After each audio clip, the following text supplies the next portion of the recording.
MBBS abroad choose ചെയ്യുന്ന സ്റ്റുഡൻസിന് നമുക്കിപ്പോ കറന്റ് അവൈലബിൾ ആയിട്ടുള്ളത് നമുക്കിപ്പോ യൂറോപ്യൻ കൺട്രീസ് വരുന്നുണ്ട്, യൂറോ ഏഷ്യൻ കൺട്രീസ് വരുന്നുണ്ട്, പിന്നെ ഏഷ്യൻ കൺട്രീസ് വരുന്നുണ്ട്. ഇതിലിപ്പോ നമുക്ക് MBBS ഏറ്റവും അഫോർഡബിൾ ആയിട്ട് പഠിക്കാൻ പറ്റുന്നത് നമുക്കിപ്പോ ഏഷ്യൻ കൺട്രീസിലാണ്.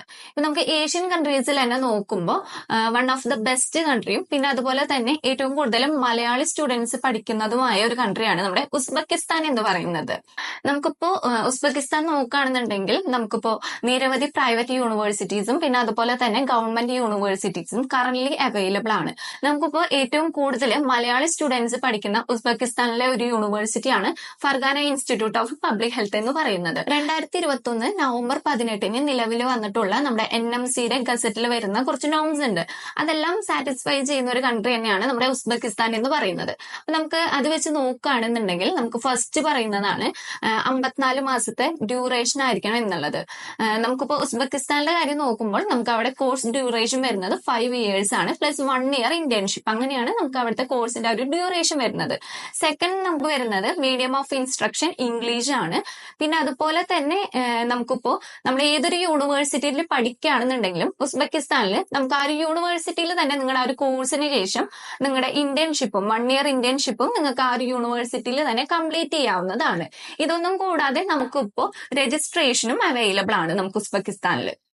നമുക്കിപ്പോ ഉസ്ബെക്കിസ്ഥാൻ നോക്കുന്ന സമയത്ത് നമുക്കിപ്പോ ഒരു ലാൻഡ് ലോക്ക് കൺട്രി ആയിട്ടാണ് ഉസ്ബെക്കിസ്ഥാൻ വരുന്നത്.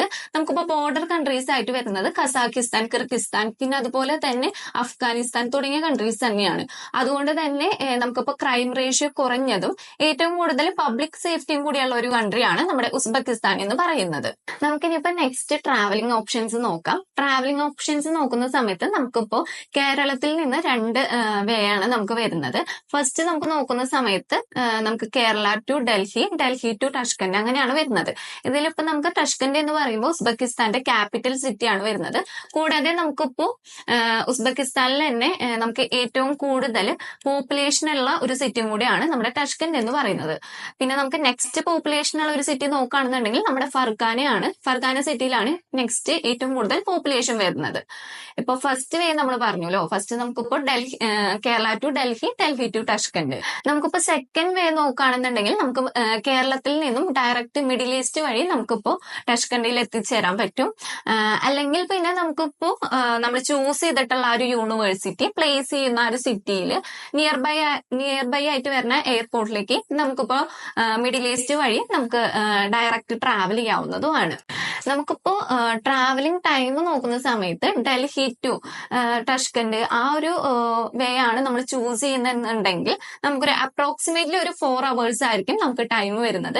അല്ലെങ്കിൽ ഇപ്പോ മിഡിൽ ഈസ്റ്റ് വഴിയാണ് എന്നുണ്ടെങ്കിലും ഇപ്പൊ UAE പിന്നെ അതുപോലെ ഷാർജ അവിടെ ത്രൂ ആണ് നമ്മൾ പോകാനായിട്ട് നോക്കുന്നത് എന്നുണ്ടെങ്കിലും നമുക്കൊരു അപ്രോക്സിമേറ്റ്ലി ഒരു 4 hours ആയിരിക്കും ടഷ്കന്റിലേക്ക് നമുക്ക് എത്തിച്ചേരാനായിട്ട് എടുക്കുന്ന ഒരു ട്രാവലിംഗ് ടൈം വരുന്നത്. നമുക്കിപ്പോ ക്ലൈമറ്റിന്റെ കാര്യം നോക്കുകയാണെന്നുണ്ടെങ്കിൽ നമുക്കിപ്പോ ഒരു നോർമൽ ക്ലൈമറ്റ് ആയിട്ടാണ് ഉസ്ബെക്കിസ്ഥാനിൽ വരുന്നത്. ഇപ്പൊ റഷ്യയിലെ പോലെ അത്ര വലിയ തണുപ്പുള്ള ഒരു ക്ലൈമറ്റ് ഒന്നും നമുക്ക് ഉസ്ബെക്കിസ്ഥാനിൽ അങ്ങനെ വരുന്നില്ല.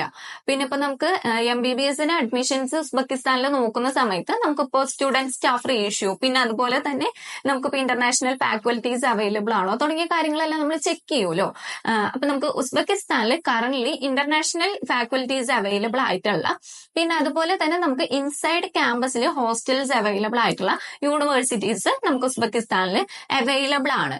പിന്നെ നമുക്കിപ്പോ നമ്മളൊരു യൂണിവേഴ്സിറ്റി ചൂസ് ചെയ്യുന്ന സമയത്ത് നമുക്ക് ഏറ്റവും കൂടുതൽ മലയാളി സ്റ്റുഡൻസ് പഠിക്കുന്ന ഒരു യൂണിവേഴ്സിറ്റി നമുക്ക് ചൂസ് ചെയ്യുകയാണെന്നുണ്ടെങ്കിൽ നമുക്കിപ്പോ ഫുഡിന്റെ കാര്യങ്ങൾ, അതായത് ഇപ്പൊ നമ്മുടെ നാട്ടിൽ നിന്ന് മാറി നിൽക്കുമ്പോൾ നമുക്കിപ്പോ അവിടുത്തെ ഫുഡും കാര്യങ്ങളും ഒക്കെ നമുക്ക് അഡ്ജസ്റ്റ് ചെയ്യാൻ കുറച്ച് ബുദ്ധിമുട്ടുണ്ടായിരിക്കും. അപ്പോൾ ഏറ്റവും കൂടുതൽ മലയാളി സ്റ്റുഡൻസ് പഠിക്കുന്ന ഒരു യൂണിവേഴ്സിറ്റി നോക്കി നമുക്ക് ചൂസ് ചെയ്യുകയാണെന്നുണ്ടെങ്കിൽ അങ്ങനത്തെ ഫുഡിന്റെ ഇഷ്യൂസ് ഒക്കെ നമുക്കൊരു പരിധി വരെ നമുക്ക് കൺട്രോൾ ചെയ്യാനായിട്ടും പറ്റുന്നുണ്ടായിരിക്കും. പിന്നെ നമുക്കിപ്പോ നെക്സ്റ്റ് ഒരു ട്യൂഷൻ ഫീയുടെ കാര്യം നോക്കുകയാണെന്നുണ്ടെങ്കിൽ നമുക്കൊരു $3000 ടു $3500 ആ ഒരു റേഞ്ചിൽ നമുക്ക് ട്യൂഷൻ ഫീ ഇയർലി വരുന്ന രീതിക്കുള്ള യൂണിവേഴ്സിറ്റീസും നമുക്ക് കറന്റ് ഉസ്ബെക്കിസ്ഥാനിൽ ഇപ്പോൾ അവൈലബിൾ ആണ്. ഇപ്പൊ നമുക്ക് ഏഷ്യൻ കൺട്രീസിൽ ഏറ്റവും കൂടുതൽ മലയാളി സ്റ്റുഡൻസ് ചൂസ് ചെയ്യുന്ന ഒരു കൺട്രിയാണ് ഉസ്ബെക്കിസ്ഥാൻ എന്ന് നിങ്ങൾക്ക് ഇപ്പൊ മനസ്സിലായല്ലോ. അപ്പൊ നമുക്കിപ്പോ ഏറ്റവും അഫോർഡബിൾ ആയിട്ട് നമ്മുടെ MBBS പഠനം പൂർത്തിയാക്കാൻ പറ്റുന്ന ഒരു ബെസ്റ്റ് കൺട്രി തന്നെയാണ് നമ്മുടെ ഉസ്ബെക്കിസ്ഥാൻ എന്ന് പറയുന്നത്. അപ്പോ ഉസ്ബെക്കിസ്ഥാനിൽ MBBSന് അഡ്മിഷൻസ് നോക്കുന്ന സ്റ്റുഡൻസിന് ഇപ്പൊ നിങ്ങൾക്ക് ഏറ്റവും അഫോർഡബിൾ ആയിട്ട് പഠിക്കാൻ പറ്റുന്ന ഒരു യൂണിവേഴ്സിറ്റി, പിന്നെ അതുപോലെ തന്നെ ഇപ്പൊ ഞാൻ പറഞ്ഞ പോലെ മലയാളി സ്റ്റുഡൻസ് ഏറ്റവും കൂടുതൽ ചൂസ് ചെയ്യുന്ന ഒരു യൂണിവേഴ്സിറ്റി, ഇതുപോലെ അഡ്മിഷൻ പ്രോസസ്സ്, ഇതിനെ കുറിച്ചെല്ലാം അറിയാനായിട്ട് ഡു കോൺടാക്ട് വിത്ത് സൈറോ എഡ്യൂക്കേഷൻ.